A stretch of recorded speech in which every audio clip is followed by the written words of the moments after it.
Kaixo ikusentzuleak eta ongi etorri Harira saiora. Joan zen astean Elgetatik abiatu zen eta Gabonak bitarte herriz herri izango da Harira saioa eta Aramaion egingo du geldialdia gaur. Bertako egunerokoaren parte biren hainbat eta hainbat gairi buruz ariko gara datozen minutuetan. Azken egunetan albiste izandako ur eskasiaren arazoa, parke eolikoen proiektuak edota garbitasunari edo garbitasun ezari lotutakoak ere hizpide izango ditugu. Bi gonbidatu izango ditugu horretarako platoan, Asier Agirre, Aramaioko alkatea, kaixo eta ongi etorri. Kaixo. Eta Jonathan Moreno, EAJaren zinegotzia, Aramaioko udalbatzan, ongi etorri, zuri ere. Kaixo. Titular bana eskatuko dizuet hasteko eta behin agintaldiak orain arte eman duenari buruz egiten duzuen balorazioa eskatzeko. Balorazioa laburbiltzen duen titular bat. Asier, zurekin hasiko gara. Bueno, balorazio positibo egiten dugu, baina kontan izan behar da aldaketa askoko gobernuatoko jakula. Lehen alkate bat egon zen, beste badao, gero langile epe bai, eta aldaketa guzti horre dakarrena da erritmoa beti aldatzen gabizela eta hartzen. Baina, momentu honetan egonkortuta dugu bai gobernu taldea eta bai udaletxeko langileria, eta nik uste dute positiboa dela, proiektuek urtetzen dabiztelako. Aurretik da zen proiektuek urtetzen dabiz, mai gainen da zenak urtetzen dabiz, eta ondo bidean goiaz. Jonathan. Asierrek esan duen moduan ere, hasiera izan zen pizkat oso apala, lau hilabete eman genituen komisiorik egin gabe, pleno batzuk ere ez genituen egin, gero alkatearen aldaketa izan zen, gero beste bi zinegotzi ere egin dute, arrazoi ezberdinengatik, orduan balde horretatik nahiko korapilatxua izan da, gero gure aldetik saiatu gara adospen edo batzuetara ailegatzen, adibidez aurrekontuetan, baina gero adospen horien betearaztea ez da gure gustokoa izan, edo uste dugu ez direla bete, eta gero herrian ere beste arazo batzuk izan ditugu. Eolikoaz aparte, kulturetxeko kudeaketaren ingurukoak nahiko entzunak izan dira herrian, zenbait arazo izan ditugu, orduan kudeaketa kaskarra izan dela uste dugu. Joango gara horiei buruz hizketan, baina ekonomikoki galdetu nahi nizuek lehenik eta behin osasuntsu ote dagoen Aramaioko udala gaur-gaurkoz. Zein da udalaren egoera ekonomikoa? Zorrik ez daukau. Urte hasi zanean 2 milioi euroko aurrekontu bat onartu ginen, eta gero beste 2 milioi euroko gerakin badekau. Orduen, seguridade ekonomiko batekin lanian gabiz.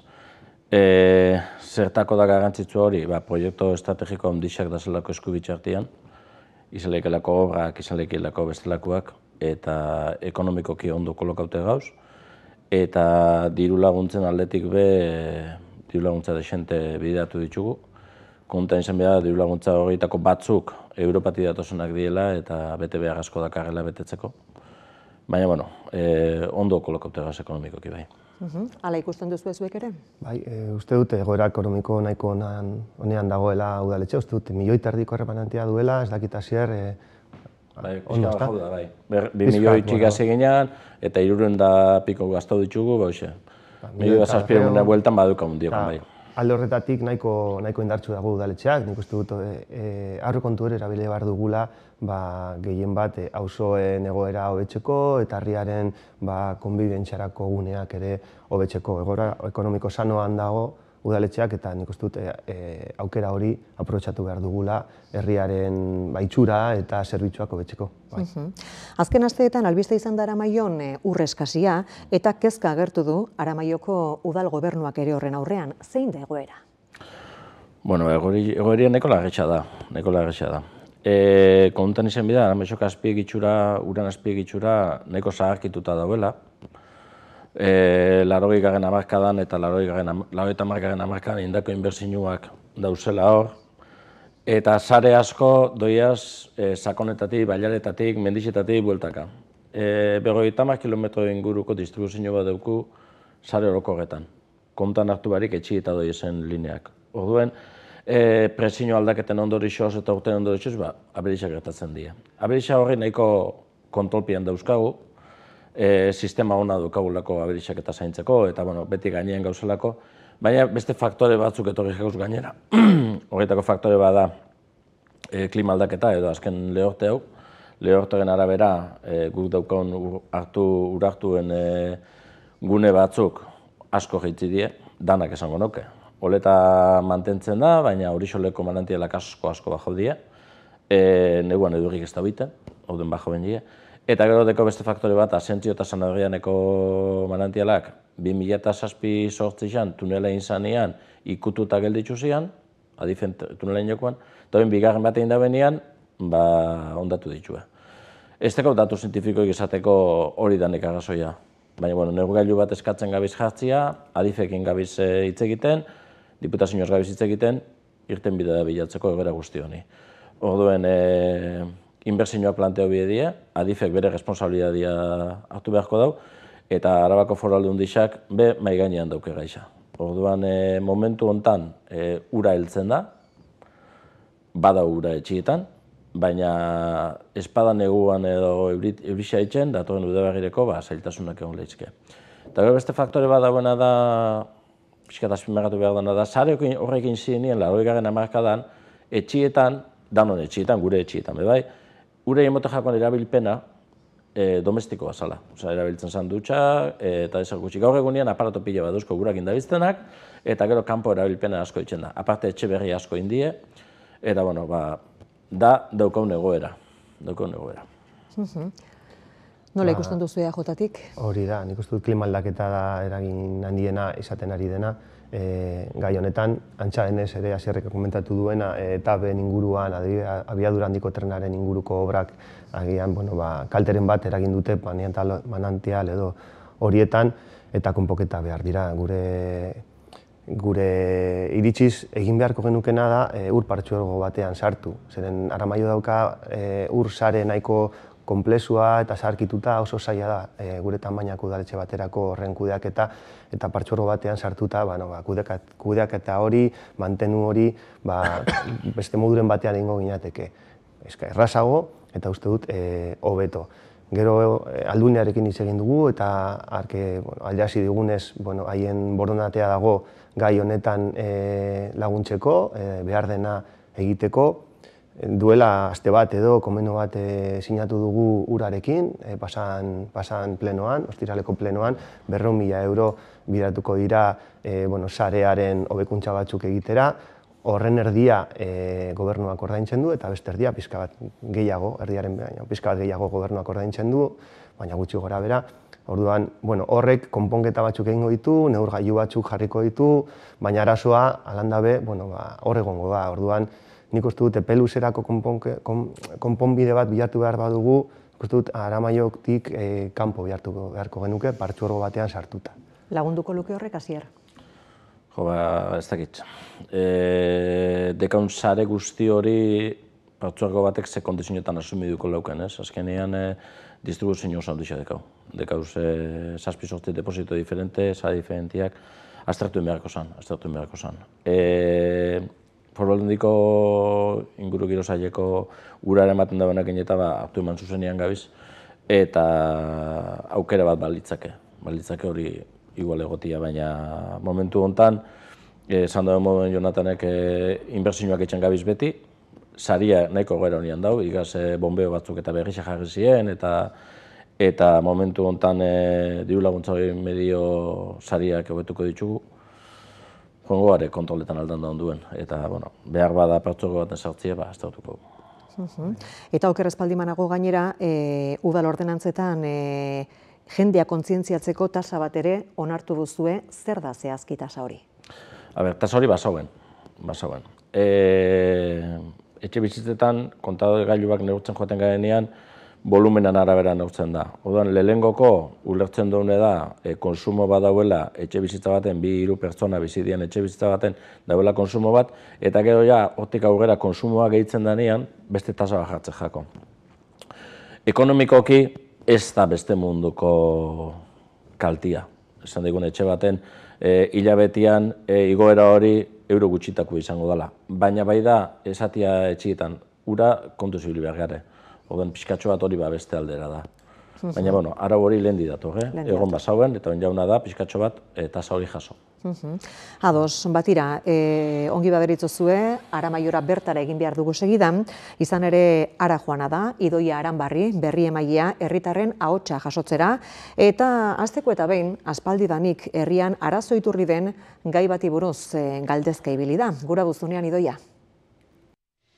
Kaixo iruroi eta ikusentzulehoi, Aramaiora etorri gara platoan landuko dituzuen hainbat gairi buruz galdetzera, eta lehendabizi aparkaleku eta ibilgailuei buruz galdetu dugu. Izan ere, duela urte askotako arazoa da, Aramaion jende askok edozein lekutan aparkatzen dituela autoak. Horregatik, herritarrek uste dute nahiko aparkaleku dagoela, neurriak hartu beharko lirateke, ea zer dioten. Bueno, aparkalekuak egon badaz, baina gentiak ez dau errespetetan bide moduen, askotan hemen argiketan die atzera gainetan eta egon bi errez diezen lekuetan. Eso creo que es por falta de aparcamiento. Hori uste dut aparkaleku faltagatik dela. Herri txikia da eta ez dago inbeste aparkaleku. Batzuetan ikusten duzu, espaloi gainean aparkatzen dutela, edozein lekutan. Lehena iristen denak irabazten du. Pilla primero aparca, vamos. Ez da lekuik herrixan. Kotxea izteko, azkenian goizeko zazpitan altzau bibasa, hor gainean iztia, azera gainean itxia, ondo iruditzen jatizakit. Esango nuke ez. Eta zer iruditzatzu, ez da jendik edozein lekutan aparkatzia? Erozein lekuten be, ezileik, Ni daukete errekaldien etxe hurrin aparkau ez, nik azera hundixe dauket. Hortik erditik ekin etxeaino. Eta jendik horra aparkatzeizu? Asko daueni, nun. Bueno, leku batzuetan bai, beste leku batzuetan ez. Eta zer iruditzen zaizu jendeak ez, aparkalekuak ez diren lekuetan aparkatzea, hau da, edozein lekutan? Bueno, plazan izetema da oso gizki. Plaza da, ez da aparkaleku bat. Bai, nik uste dut hartu biko litzekla neurrisek, ze azken baten esate baterako atzerak eta pertsonak ibiltzeko diez, eta izten baitzu kotxiek erozein lekutan, danentzako kaltegarri da hori. Uste dut aparkaleku gehiago jarri beharko lituzketela. Jendeak ez badu lekurik aurkitzen, behartuta daude aurkitzen duten edozein lekutan aparkatzera. Berba egiten ez dute egiten kasoripez. Izuna, oraino heltzea, ez dakiz zer dan, ez da, herri txiki baten. Baina igual horra heldu bida, porque jentia ez du egiten kasoripez. Aparkalekuak falta direla Aramaion, hala diote herritarrek. Falta bira? Ez dakit, uste dut, baietz, leku batzuetan, bereziki Ibarran, auzo batzuetan edo leku batzuetan, aparkaleku falta somatzen da, kotxe piloa dauz eta edozein lekutan aparkatzen dute, agian beste lekurik ez dutelako. Orduan, lehen, etxegen dugun udaletxearen egoera ekonomiko sendo horren harira, agian egin beharko genezakena da aparkalekuren bat atondu edo hobetu, gehien bat Ibarran badago hor udaletxe ondoko bat, baina ez dago oso egoera honenean, eta txikia da gainera, aparkaleku horren inguruan ere badauz kotxe pilo bat gaizki aparkatuta, orduan guk ere kotxez joaten gainean askotan ez daukagu lekurik aparkatzeko. Orduan, aparkalekuak dauz, ez dakit inora, juten bazara aparkaleku baten bila agian topatzen duzu, baina jendearik gauza pizkat erraztu behar diogu, orduan nik uste dut hori da egin beharko genuken gauza bat. Aparkaleku on bat egitea, erdigunean, Ibarrako ingurunean, eta hortik aurrera, jendearen atxean jun, eta ezin da edo nola kotxea utzi, kalean, zen askotan ikusten dugu hori atarien justu aurrean, espaloien gainean, eta hori ere ez da onargarria. Aurre ikusten duzu aparkaleku berriren bat, egungorik atontzea? Espero.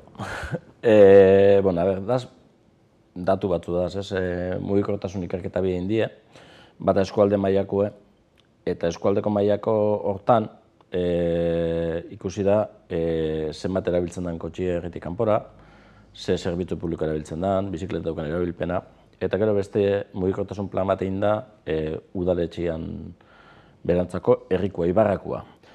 Zergatik egin da hori momentu honetan, ulertzen dueleko arazo bat dagoela aparkalekuen inguruen, eta eraberien etxe bizitzak egin ahal izateko ikerketa hori egin behar zalako.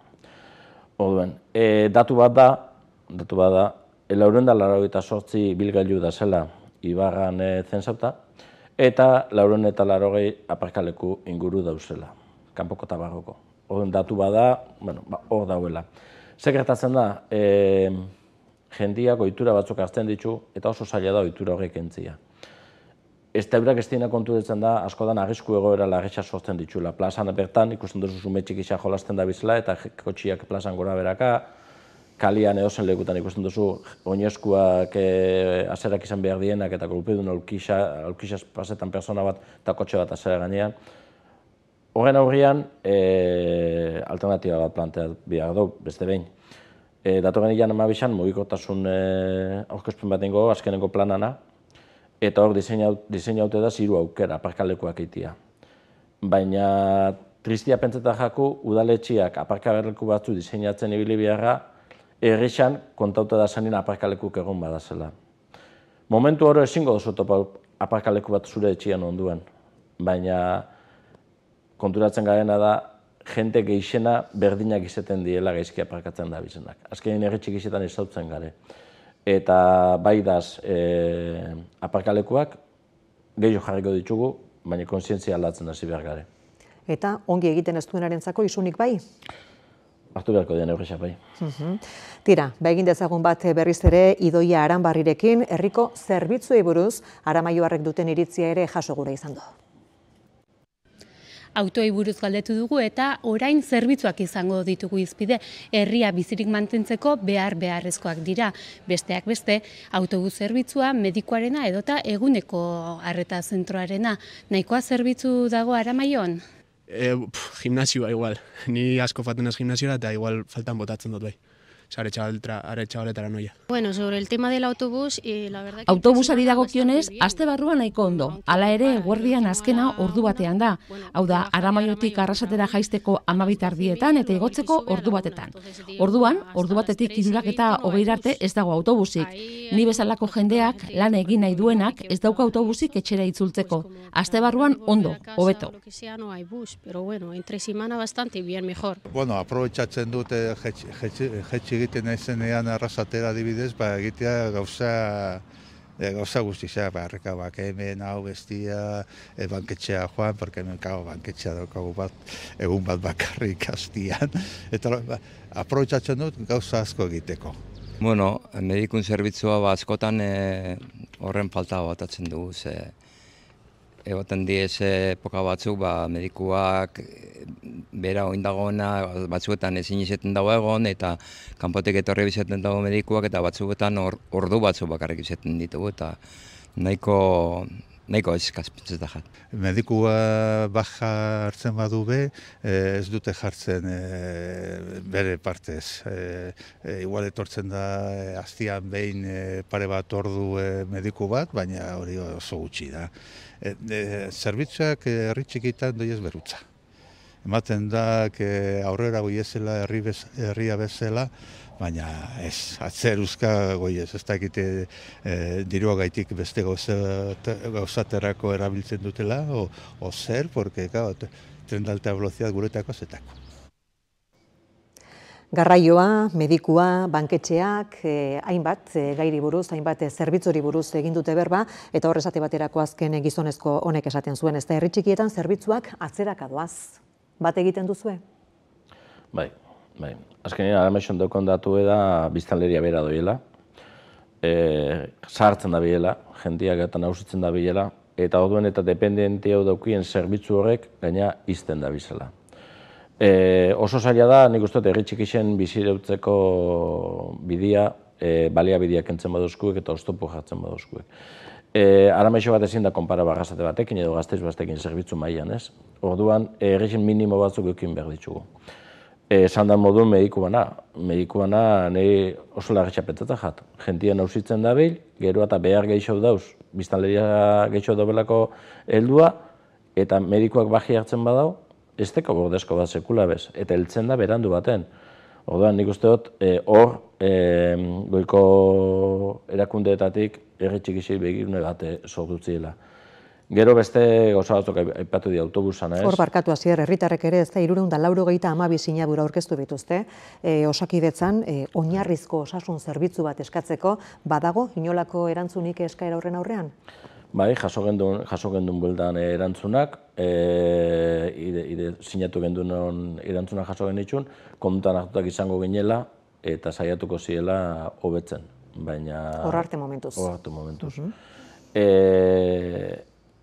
Hor ikusten dana da, azkenean bajatzen da bilela. Dirua sartu behar da.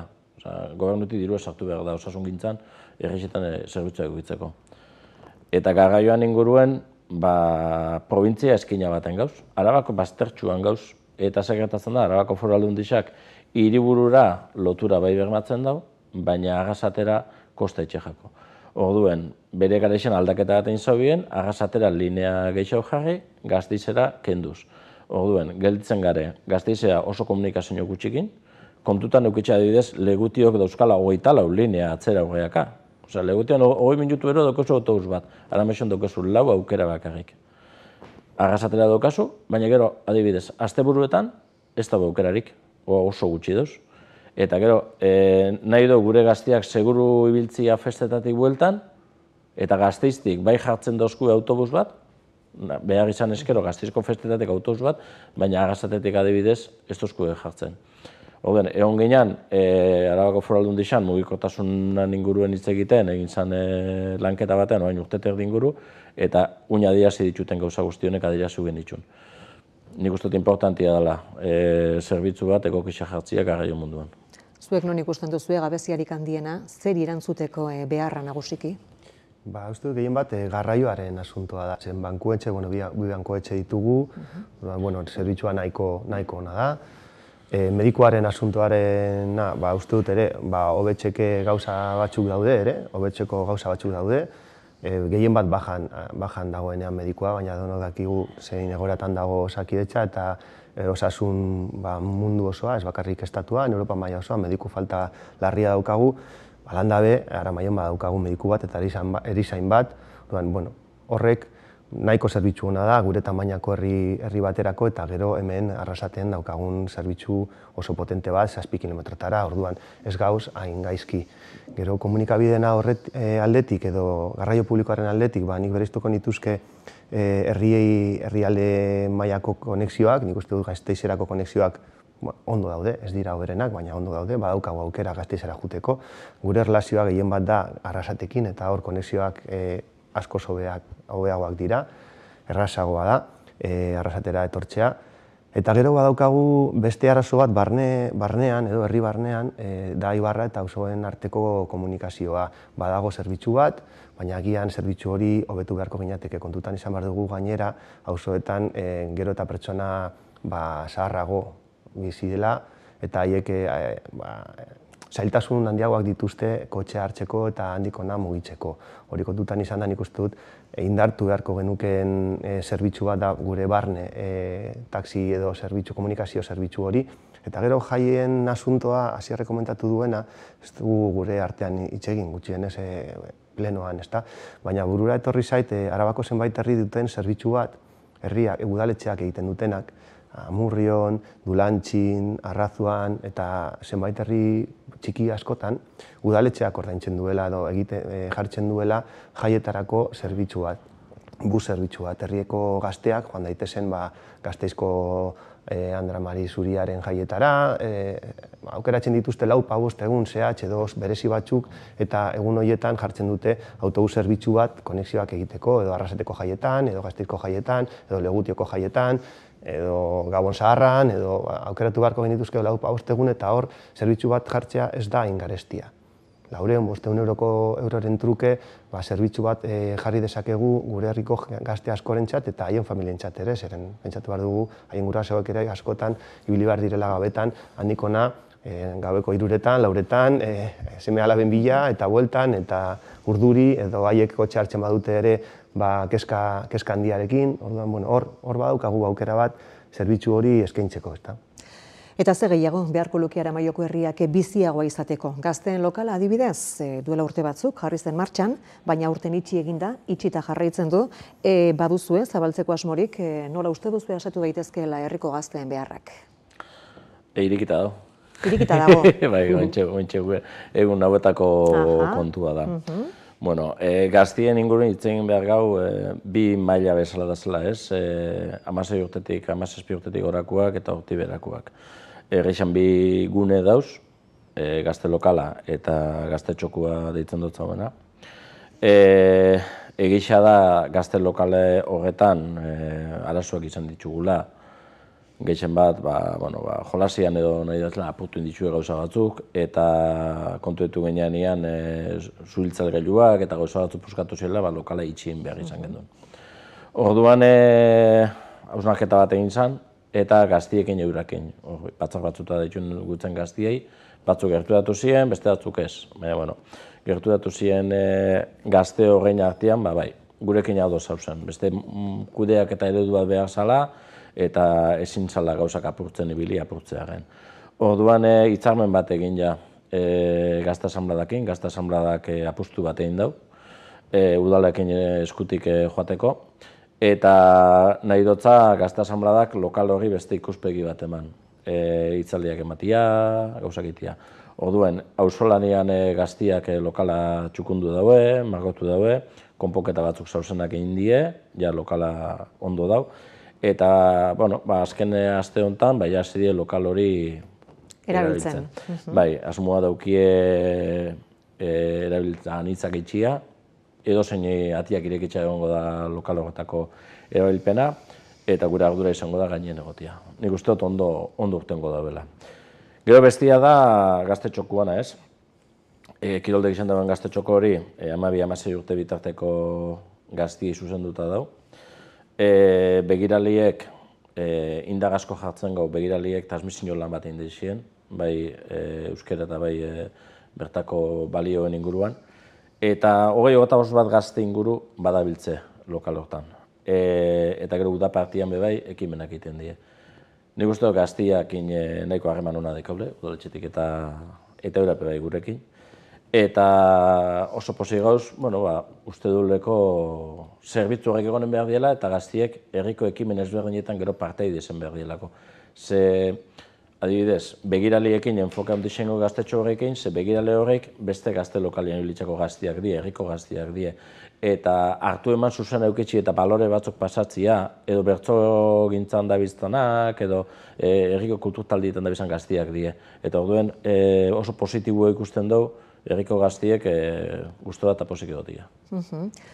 Jonatan, EAJ-tik ere ala ikusten duzue? Bai, bat az komentatu denarekin gazteen inguruko lanak egiten ari diren lan horietan ados eta positiboki ikusten ditugu.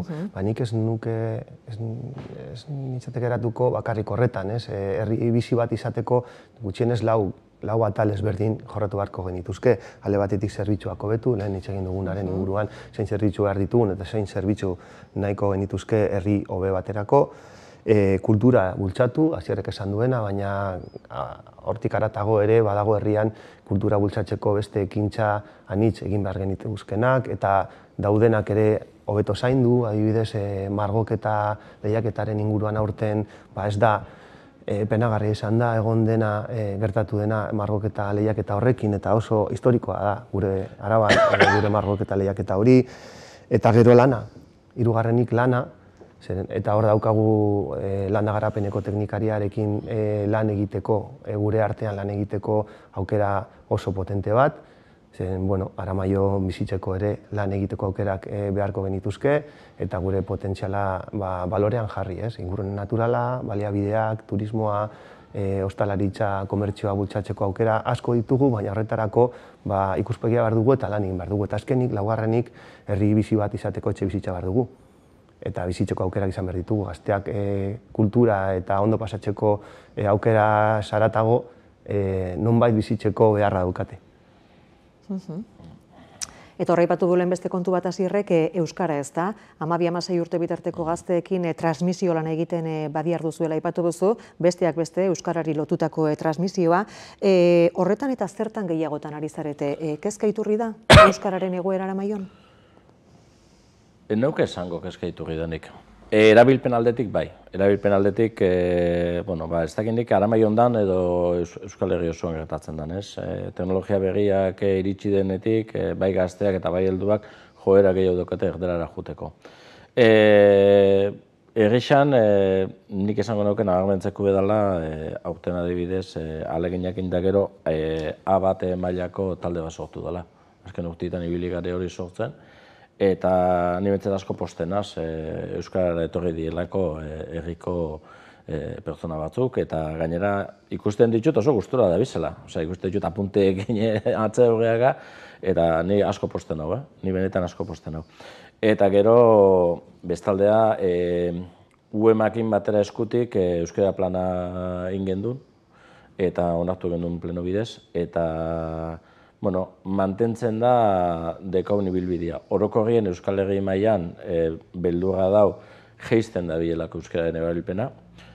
Jakintza maila daukienak, pertsona helduak, betiko euskaraz bizi zendan hori, hiltzen doizen mailan, gaztiak inkorporatzen dabez eta gaztiak euskarei balore berdina emonezian, jeisten da behi euskara.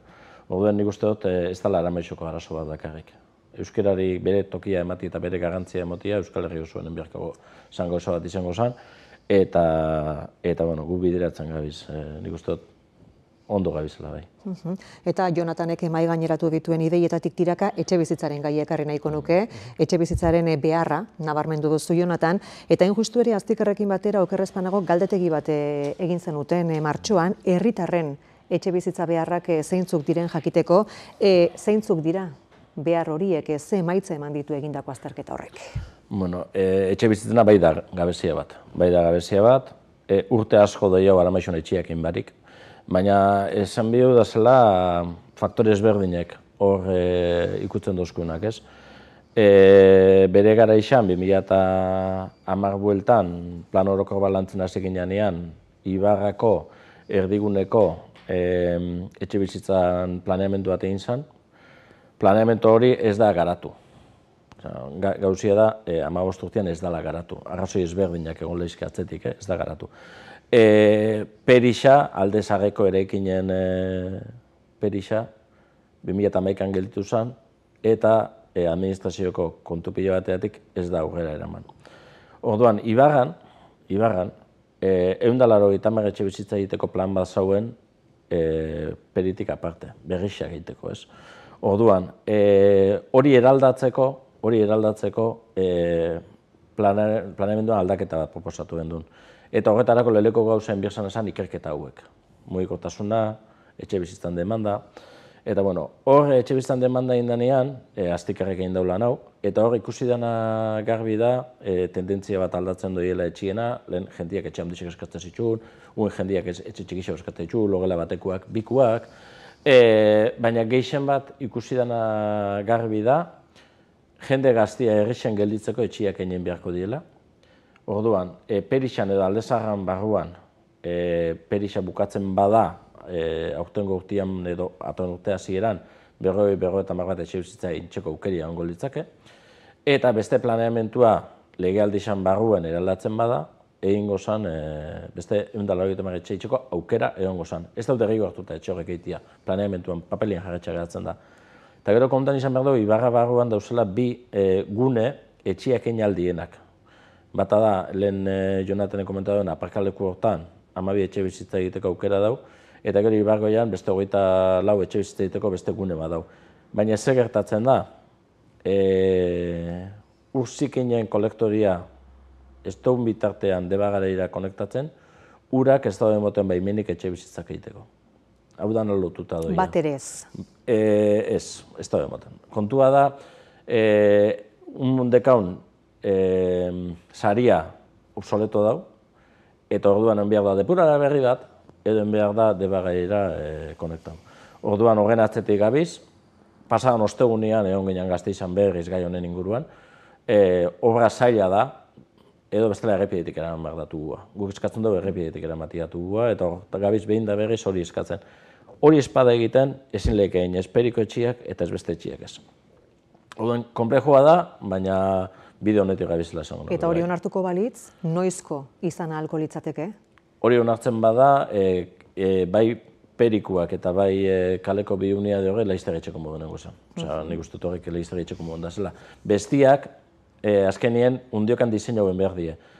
2010an planeamendu orokorrian diseinu zian etxe bizitza kopuruak karga urbanistiko handisekin zoia zen, zona berdeak, bideak, ez dakizak, eta uin legiak ala eskatzen daudelako, eta gure iritziz be, holan behar delako da, karga horrek kenduen behar ditugu, etxe txikixauak ikerketan utatzen da moduen diseinu beharko die, horren, ekipo bat hasiko da, jasotako informazio horreaz diseinu bat egiten, hori kaleratuko da, egongo dira alegazioak etxeko aukerak, eta hortik bideratuko.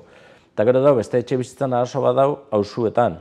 Kontan euki behar gau, planeamentuak gelditu zanien 2010an, auzuetan plan bereziaken behar ziela, undio ez die bukatu, ze hor, Eusko Jaurlaritzako lege ezberdinak aldatu dilako, lurran legi aldatu dalako, eta beste batzuk, undio ez da burutu.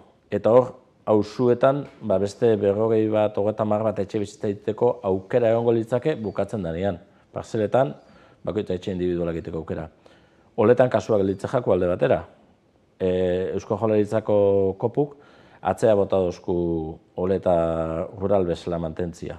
Behirak ulertzen daue, oleta urbano bihurtu bidala. Eta orduan, oletari enbehar jako diseinu guzti bat ibarrari bezala. Bere espazioekin eta bere gauzekin. Oleta pixkat atzeatxo etorriko da. Zer gertatzen da tramitazio guzti horretan? Hainbeste departamentuekin eta hainbeste txostenekin oso lento de administrazioak gauzak aurrera atatzeko. Eta etxe bizitza hutsak zenbat daude, Aramaion, horietatik ere, etorri liteke, irtenbidearen zati bat beberen? Zati bat izan daiteke, bai, hor etxe bizitza huts horiek mugiarazten baditugu, baina nik uste dut konponbidea ez dator hortik. Nik uste dut Asierrek esan duena, egin beharko genituzke etxe bizitza gehiago Aramaion, lurzoroa daukagu prestatuta, nik uste dut horiek egiteko aukera ez dago ez da zaila aurrera eramateko, nik uste dut urak eta gobernuak kolektorearen proiektu batekin ere oneritzia emango lioke etxe bizitza horiek egiteko, orduan ez dugu zertan azpiegitura horiek eginda eduki behar.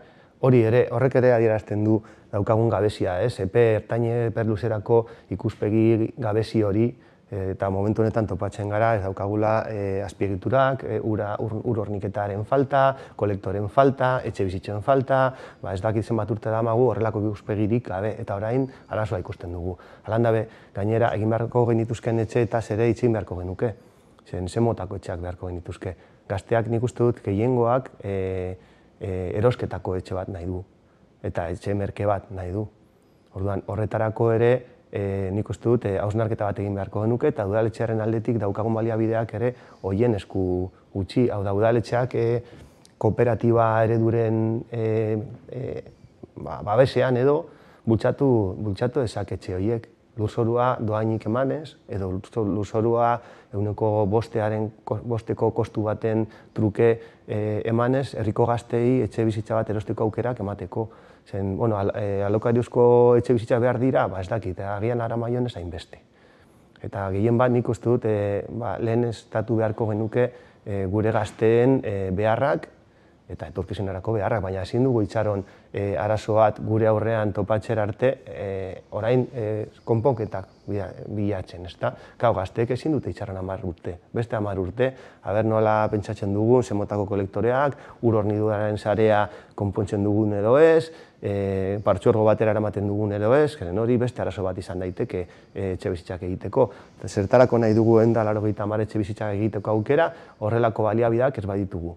Ez ditugu 180 etxe bizitza behar, agian 10, 20 etxe bizitzarekin nahiko daukagu datorren 5 edo 10 urterako. Hori ere ikusi beharko genuke, zenbat gazte daukagun herrian eta horietako zenbatek nahi du herrian geratu bizitzen. Horiei aukerak eman behar diegu. Baina horretarako, epertaineko ikuspegi behar dugu udaletxean eta hori ez da egon. Tira, garbitasunari buruz hariko gara datozen minutuetan, baina entzun ditzagun lehenik eta behin gaiari buruz herritarrek esandakoak. Aramaion egingo dugun hurrengo galdera, herriaren itxurari buruzkoa izango da. Kexak egon dira pintaketengatik edota zaborra jaso gabe egon eta zaborra beharrezten ordu eta lekuetara ateratzeagatik. Aramaioarrek ze iritzi daukate horren inguruan? Bueno, txukun aspaldi zen ikusten da bastante zikin dagoela, erresa. Ero ezin dalako kontratatu pertsonaik hori lan hori egiteko, ero ez dakit zergatik izango da, baina bastante zikin ikusten da, egun hogin bentsat. Ez, de momento ez.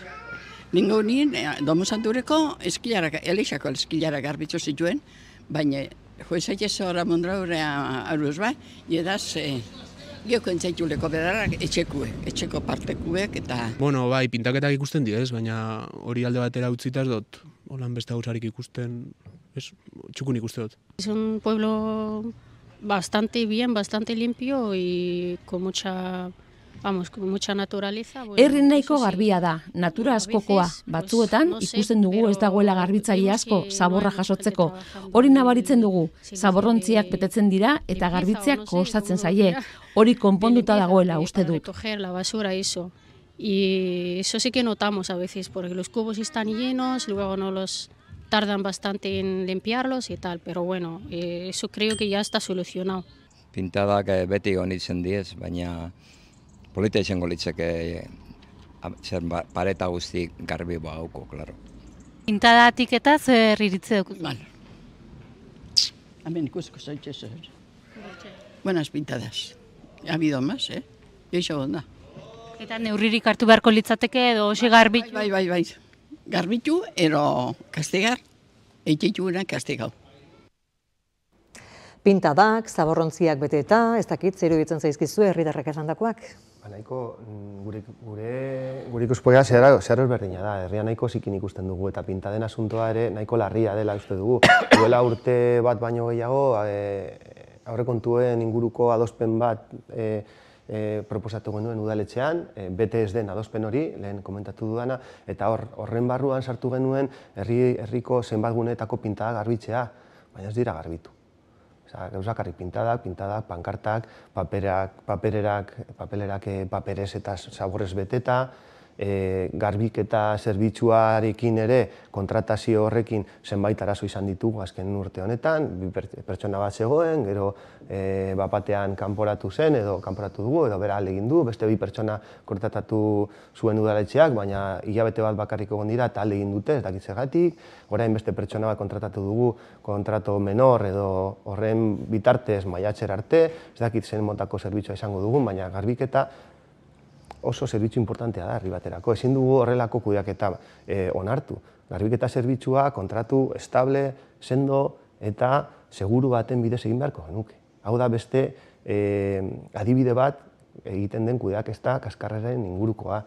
Azken aldiotan, komentatu digut, alkateak ere egon da zenbatetan paper erakusten. Non ikusi da hori? Larria da gure iritziz. Asier, bat egiten duzue, aurre ikusten duzue bestelako zerbitzurik, neurri gehigarririk? Bueno, pintaketen gainean, pasan urtean esan dagoen Jonathanek behar izan hor, apustu baten ginen jendeakin lana itxeko, ez? Eta orduen, ez nago adoz Jonathanekin ez tala kenduz, kirolde gisa eta eskola ingurua eta guzti hortan, auzolanen bitxartez, bai eskolakoak deialdisa egin ja, eta bai kirol elkartiak egin deialdisa egin ja, horre txukundu ginen hori inguru guzti hori.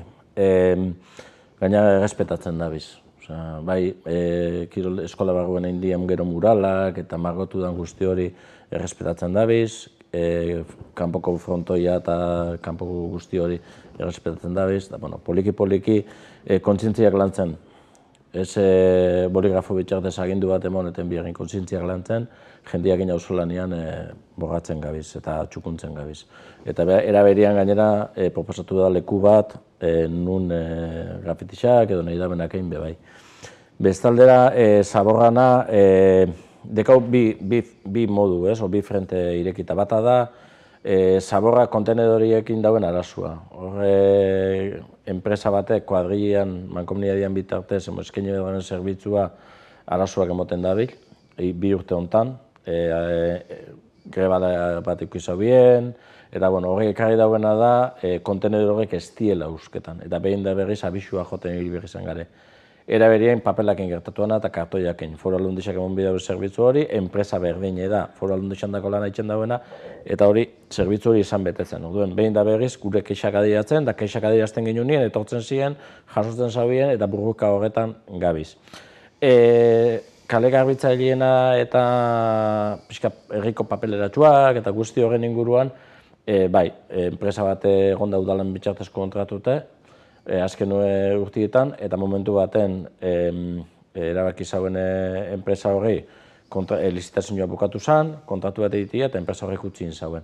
Orduen, herriko gaztebi aurkeztu zian, herriko gaztebik eman dabe udan zerbitzu hori, eta gero utzien dabe, eta horrein beste pertsonalzo kontratu ditugu. Zein da gure nahi eta gure helburua? Gure nahi eta helburua da, lizitazio bat atatzia luzera begira, talde batekin, edo udalak berak zerbitzu hori eskaini izatea. Ze uste du garrantzitsuena dela, aldala gertuko zerbitzu bat izatea, egizan bizidan jende batek, edo inguruan da jende batek ematia zerbitzu hori, eta horrekin bermatzia. Lanketa baten gabiz, udal teknikarisek balorazio ezberdinak egiten dabiz, eta nik uste dut laizter, jakingo dule, edo udalak berak eskainiko ditun zerbitzu hauek, edo etarako dugun beste lizitazio bat epe luzerako. Galdetu nahi niztuen Untzilla auzoan Adif egiten ari den lanei buruz ere, kaltetutakoak konpontzen egiteko lanak egiten dabil, nola doaz lan horiek, Untzillan eta non gehiago egitea aurre ikusten da, zeintzuk dira epeak? Adifek konpromiso batzuk hartuta dauzka Aramaioko udalarekin 2010an. Hor, errepidia moztu zanean Aramaiorako 2009an konpromiso batzuk hartu zituen. Momentu hortan, Adifeko arduradunek diru faltagatik zati batzuk konpondu zaubien eta beste batzuk pendiente gatu ziren. Zergatik zati horrek, herrira joeteko Untzillatik eta Zabolatik bueltan ibili behar izan ginelako. Orduan, Adifek berriz hartu dugu gaian gainean gauz, Zabolan zati bat konponduko litzake, Adifen inbertsio horrekin, eta Untzillan beste batzuk. Untzillan gertatzen dena da, Foru Aldundiko errepide sailak marketan dauela, pixkat Elizan onduan dauen tramu hori, eta hor udaletik behin da berriz adierazten gabizena errepide saila eta Adifei da, eta gaur bertan bilera batetik untxe etorrinaz, bidez seguru bat behar dule oinezkoen dako bai. Azkenean, Untzillako Eliza onduen errepidia zabaldu iten badaue, luzetu iten badaue eta jentia azkarra joan behar bada, bertara Eliza ingurura eta elkarte ingurura jentia auzotik joan behar danean, edo Gipuzkoako bira, GR-a bertatik pasatzen danean, edo beste edozunor segurtasun baten barruan joan behar da. Oden, Foru Aldundiak utzi behar dozku, osebrabide bat, zerbait egiten, ze hori oso arriskutsu da gune hori.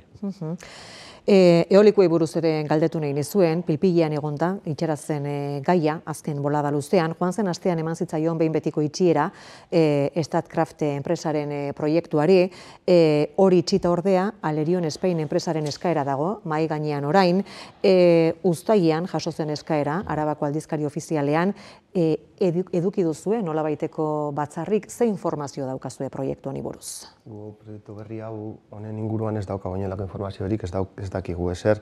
Statkrafeko inguruko proiektuan, proiektu itxi baino lehen, azkenengo momentuan ere, bilera batzuetara joteko aukera esan dugu, baina informazioa eskatu dugu legealdi hasieratik eta informazioa oso eskasa izan da, jaso genuena.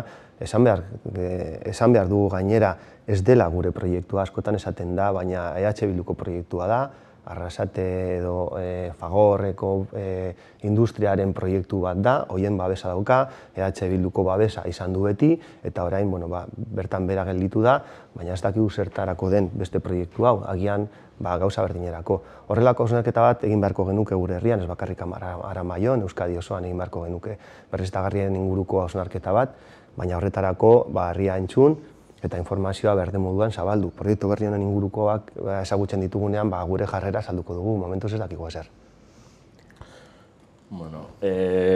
Transizio energetikoan historia honetan, Aramaion urtete hori honetan bizitzen gabizena, nik uste herri askotan bizitzen dabizela ez. Momentu honetan, 100 proiektutik gora daz mai gainean, horretako 88 Araban kokatuta dauz. Horrek inpaktu bat handixea dauka. ikusten dena da, ez dagoela gobernu aldetik ez da egon planifikazio bat gauza guztia egiteko, eta orain beharra gehitu danean, aukera ezberdinak sortzen dabiz. Starcraften kasuan, udalak 60.000 euro gaztau behar izan dau proiektu horri frente egiten. Aramaioko moduko udaletxe baten dako gaztu handixa da. Zergaitek indiotzau frente Starcraften proiektua, lehenik eta behin errixai, ez delako errixak ondutan hartu, Aramaixo moduan. Eta goitxik etorri da nien proiektu hau, eta ekuibazauen impactu ikusitza, gu aurrez aurre jarri ginen. Horren ostian beste 3 proiektu heldu dira, gure sorpresarako. Ze Albinan, Iberdrolak plaka solaren planta bajartzia nahi zauen, eta horren aurrian be gure harridura. Ez da egongo plaka solarak hobeto ikertu beharreko gauzek, ez? Ze ikerketa bazan. Horren ostian Jarindokoa berriz. Jarindon berriz beste 8 eoliko, 7 eoliko jartzia nahi dituela. Hori gainera izan da erosi dago enpresa batek proiektua salgai jartzeko, interes ekonomiko gaztetik. Eta orain etorri da Lerionen proiektu hau. Informazio oso gutxi dugu udaletxean, oso gutxi. Etorri izan ingeniari bat eta adiazizuzkuna zan 2 aerogeneradore jartzia nahi dituela, Danborralde inguruan, eta erongo utzi biela argindarra, Iberdrolako poste batera eskoriatzara. Hortik aurrera, buletinen da publiko dena, guk esteko beste informazioik. Trizia pentseta jakuna da, beti biltzia ostian, gobernuak bere gara izan, eukizaben aukerak, hau pixkatxo bat jartzeko. Baina guin ja, parke danak eta bide danak eta enjeda zenien, gelditzen den lekuetan, edozen lekuetan, parke eolikoak edo fotovoltaikoak jartzen. Nik elkartasuna diraziko nintzen, Arabako errexe bai, azkenien Araban lur agropekoari xo dana ondatu behar dabe, plaka solarekin. Eta arazo handixenetako bada gainera, sortzen da energia leku baten, Arametxon gertatzen zen Starcraftekin. Arametxon sortzen duzu eta 14 kilometroko linea batea sortzen duzu Bizkaira argindarra. Eta solariak egiten dau plaka solarak Araban, eta eramaten dau estranjeroratatzeko Bilboko portura. Ez dauka zentzurik.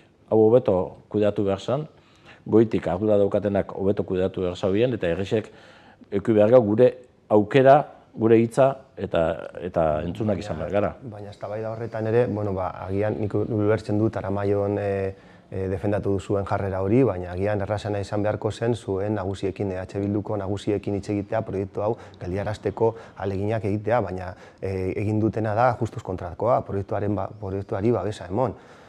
Otegi, Otxandiano eta Otero. Proiektu honi babesa eman zioten. Proiektu hau oso ona zen, egin behar zen, oso polita, norbegiarrak ziren oso eskertiarrak eta herrikoiak, eta dana oso ondo. Baina azken momentuan, babera etorri da. Eta orain gobernuari errua bota ez. Oionen antxerako Arabako herrietaz hitz egin duzunez, Oionen antxerakoa. Zuen alderdia Oionen proiektu energetikoen kontra egin zuen hauteskundeetan eta geldiaraziko ditugu eta udaletxean sartu eta egin duten lehenengo gauza da proiektua onartu. Arrazuan gauza bera, eta dimisioak tarteka. Orduan, horretaz itxin behar dugu, zen energia behar dugu. Nik uste dut Muskizen Petronorrek daukatenak ez dutela nahi refineria bat etxe horrean euki, baina zuko etxea gasolinaz betetzen duzu, eta hemengo jende asko ere. Eta elektrizitatea nahi dugu, eta nuklearra ez dugu nahi, baina Frantziatik erosten dugu nuklearra. Eta gaza ez dugu nahi, baina Errusiatik erosten dugu gaza. Horrelako osnaketa egin behar dugu, baina demagogiarik gabe. Eta bakoitzak bere ardura hartu behar du, eta arduraz hitz egin. Nik horretik ez dena, azkenean gobernuak planifikazioa daukalako. Gobernuak daukan eskumena da lurraldea planifikatzeko. Aramaioko udalak ez daukana. Eusko Jaurlaritzak dauka kompetentzia, errepideak nondik joan behar dan esateko, parke natural non joan behar dian, aeroportua... Horretan, PTS la energia edo horrek bukatzear dago eta ikusiko dugu zer egiten duen, ingurune bermeak esarriko ditu, ingurune bermeak daude eta ikusi dugu nola berme horiek mantentzen dira. PTS-a ez egonda ere, ingurune bermeak egon dira eta zenbait parke ez dira egingo, gehiengoak ez dira egingo, enuko 80 baino gehiago ez dira egingo, berme horiek defendatzen ditugulako. Ikusi beharko dugu PTS-a martxan dagoenean zer egiten duen bakoitzak. PTS hori erabiltzen duten beste alderdi bati errua botatzeko eta politikeoan ibiltzeko, ala herri mailako ikuspegi batekin arduraz hitz egiteko. Ikusiko dugu, nire susmoa da lehenengo gauza egingo da. Momentu honetan EH Bildu duen ardura bakarra da, erdara esango da, que se tiene que comer el marrón de aceptar las renovables. Eta nahi duena da, PTSA onartzea, EAJ edo gobernuari kulpa botatzeko. Eta horrek ez dauka zer ikusirik herri ikuspegi arduratsu batekin. Ikusiko dugu. Ez dut zaten moten nik PNV egon edo bestalde bat egon, baina bai da bere kompetentzia. Gobernuan kompetentzia da,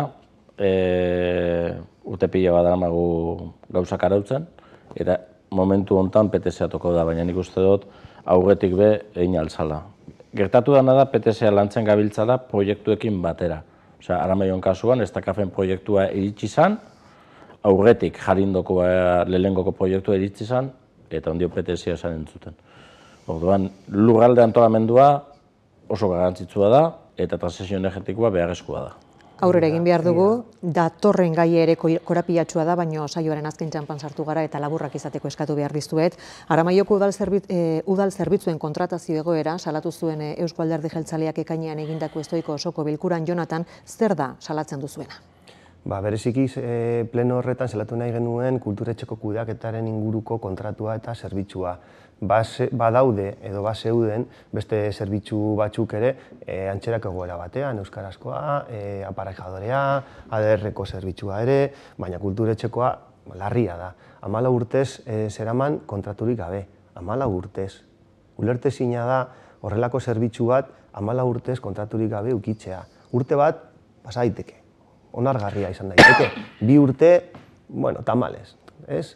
Baina 14 urte onartezina da. 14 urte gainera, bi emakume hauek, emakumeak dira gainera, askotan hitz egiten dugu emakumearen lan baldintzak babestu behar ditugula, baina zelako eredua eman dugun Aramaion. 14 urtez, beren soldatak igo ezinean, zeren kontratuaren egoera ekonomikoa ezin zen moldatu. Soldata bera eta diru truke berdinaren truke lan egiten 14 urtez.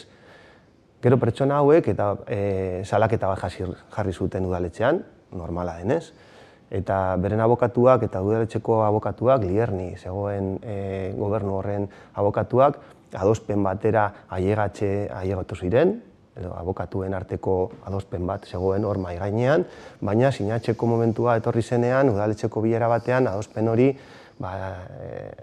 idazkariak alde egin zuen, eta Asier gelditu zen hor, Asier ja gobernuan zegoenean, eta esan zuen onartezina zela, beren iritsiz, onartezina zela adospen hori, eta epagitegira joan behar zirela berriro. Gure salaketa zen gainera, justu momentu honetan, aparejadorearen kasua antxerakoa denez, 7-8 urtez antxerako egoera batekin, baina aparejadorearekin adospen bat ailegatzeko arrastasun handia egon da. Eta aparejadorearekin adospen bat dago, eta kontratu bat egin zaio, udal pertsonal edo udal langile modukoa. Bi emakume hauek antxerakoa eskaten zuten, eta udaletxeak ezetz esan die. Asier? Lehenik eta behin kulturetxeko zerbitzua ematen ibilidien bi pertsona hauei, edo aparejadoriai, edo nik uste dut udalak bai egin dauela gaizki. Udalak onartu behar dau eta onartzen dugu zerbitzua berritu behar diela. Kontratua berritu behar diela eta eguneratu behar diela. Orduan, urte batzutan ez da egin, eta horren aurrian gure hankasartzia o gure failua onartzen dugu. Gero kasu guztiek dira diferentiak. Ezin dugu kasu danak zaku berdinean sartu, ez? Badiar duzue arazo horiei edo gorabera horiei irtenbidea ematen? Karo, kontua da, kasu bakoitza hartzen danean eskuetan, izen ADR-ko zerbitzua ematen dauen teknikarizana, izen aparejadoriana, izen kulturetxeko teknikarizana, bakoitza bere aldetik ahaztu behar da. Aparejadorian kasuan aldeko txosten bat zauen, eta epaitegira bideratu zen aldeko txosten horrekin, akordio baten bitartez, kontratatzenoa regulatu da, eta udal langile bihurtu da. Epaitegizan, onerizpenakin. Sekretatze zen, kulturetxeko bi langile hauen edo enpresa horren goraberak. Udal idazkarixakin jako txosten bat zauen, txosten hori apoietan beste abokatu batzuk zaten zaubien akordio bat ezela bideragarrixa, eta udalak ez doka bermerik akordio bat egiteko. Bermerik ez deko momentutik epaitegira joan behar ginen. Epaiketa burutu da, eta ikusiko dugu zertan geldituko dan asuntua. Tira, onarte, agortu zaigu denbora, beraz Jonathan Moreno, EAJaren zinegotzia Aramaioko udalbatzan eta Asier Agirre, Aramaioko alkatea, eskerrik asko bioi, gure gonbidapena onartu eta gaur hemen gurean izateagatik, hurrengo batera arte.